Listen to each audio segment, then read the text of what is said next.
दुनिया में दो तरह के लोग होते हैं। एक वे जो छोटी सी प्रॉब्लम आ जाने पर घबरा जाते हैं और दुखी हो जाते हैं। दूसरे वह लोग होते हैं चाहे कितनी भी बड़ी मुश्किलें उनकी जिंदगी में आ जाएं, लेकिन वह हमेशा खुश रहते हैं। हर प्रॉब्लम में अपने आप को संभाल लेते हैं।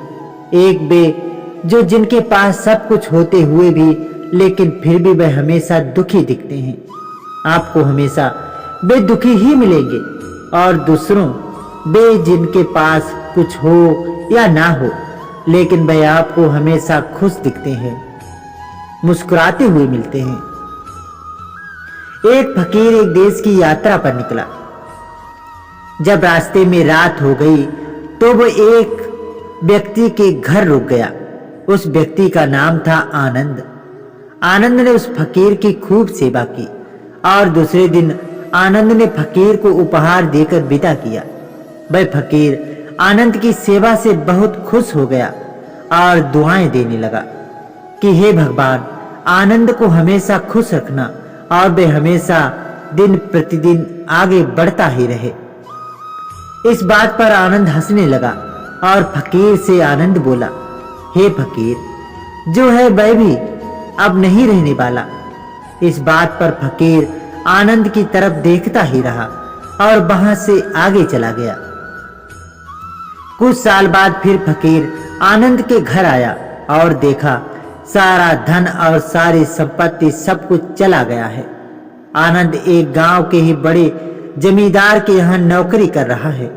वह फकीर आनंद से मिलने के लिए वहां चला गया। आनंद ने उस अभाव में ही उस फकीर का स्वागत किया और झोपड़ी में ही फटी चटाई पर ही बिठा दिया। उसके पास खाने के लिए जो रूखी सूखी रोटी थी वह खाने के लिए फकीर को दे दी। अब फकीर वहां से जाने लगा तो उसकी आंखों में आंसू था और फकीर कहने लगा, हे भगवान, तुमने यह क्या किया? तो आनंद फिर हंसा और कहने लगा, अरे फकीर, तू क्यों दुखी हो रहा है? ईश्वर हमें जिस हाल में भी रखे हमें हमेशा खुश रहना चाहिए, उसे धन्यवाद देना चाहिए। समय सदा बदलता रहता है और इतना ही नहीं, ये भी नहीं रहने वाला है। इस पर फकीर सोचने लगा कि मैं तो केवल बेश से ही फकीर हूं, लेकिन सच्चा फकीर तो तुम आनंद हो। कुछ साल बाद फकीर फिर से यात्रा पर निकला और आनंद से मिला और देखा तो देखता ही रह गया, क्योंकि सब कुछ बदल चुका था। आनंद अब जमींदारों का जमींदार बन चुका था। उसे मालूम हुआ आनंद जिस जमींदार के यहाँ नौकरी कर रहा था उसकी कोई संतान नहीं थी और अपनी सारी संपत्ति और जायदाद आनंद को दे दी। फकीर बहुत खुश हो गया और आनंद से कहा, अच्छा हुआ, वह जमाना गुजर गया। भगवान करे अब तुम ऐसा ही बना रहे। ये सुनकर आनंद फिर हंसने लगा और कहने लगा, फकीर, अभी भी तेरी नादानी बनी हुई है। फकीर ने फिर आनंद से पूछा, क्या ये भी नहीं रहने वाला? तो आनंद ने उत्तर दिया, हाँ, या तो यह चला जाएगा या फिर इसको अपनाने वाला यानी कि मैं चला जाऊंगा। यहाँ पर कुछ भी रहने वाला नहीं है।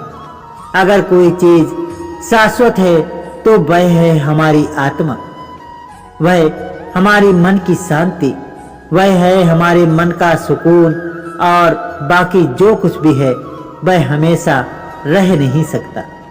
फकीर ने आनंद की बातों को बहुत ही ध्यान से सुना और वापस चला गया। कुछ सालों के बाद फिर फकीर जब उस गांव से गुजरा तो आनंद का महल तो है, लेकिन उसमें आनंद नहीं है। उसमें कबूतर गुटरगू कर रहे हैं। आनंद अब इस दुनिया में नहीं रहा, उसकी मृत्यु हो चुकी थी। वह फकीर मन ही मन सोचने लगा कि यह एक इंसान जिंदगी भर कितना दौड़ता रहता है और रोता रहता है, दुखी होता रहता है। जिन चीजों के लिए इंसान तड़पता रहता है, दुखी होता रहता है, वास्तव में वह चीज जो हमेशा रहने वाली है वह है हमारे मन की शांति और हमारी आत्मा। ये कहानी ये शिक्षा देती है कि हमारी जिंदगी में जब भी कोई मुश्किल, तकलीफ या दुख आए तो हमें ये सोचना चाहिए कि जिंदगी में इससे पहले मुश्किलें या उलझनें आई तो क्या वे हमेशा रुकी रही।